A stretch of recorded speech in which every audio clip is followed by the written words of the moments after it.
جب آسمان پھٹ جائے گا اور جب تارے جھڑ پڑیں گے اور جب سمندر ابل پڑیں گے اور جب قبریں اکھیڑ دی جائیں گی، تب ہر شخص معلوم کر لے گا کہ اس نے آگے کیا بھیجا تھا اور پیچھے کیا چھوڑا۔ اے انسان، تجھ کو اپنے رب کریم کے بارے میں کس چیز نے دھوکہ دیا؟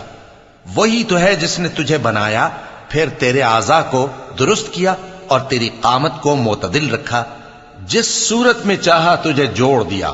مگر افسوس تم لوگ جزا کو جھٹلاتے ہو، حالانکہ تم پر نگہبان مقرر ہیں، یعنی معزز کاتبین۔ جو کچھ تم کرتے ہو وہ اسے جانتے ہیں۔ بے شک نیکوکار نعمتوں کی بہشت میں ہوں گے اور بدکردار دوزخ میں، یعنی جزا کے دن اس میں داخل ہوں گے اور اس سے چھپ نہیں سکیں گے۔ اور تمہیں کیا معلوم کہ جزا کا دن کیسا ہے؟ پھر تمہیں کیا معلوم کہ جزا کا دن کیسا ہے؟ جس روز کوئی کسی کے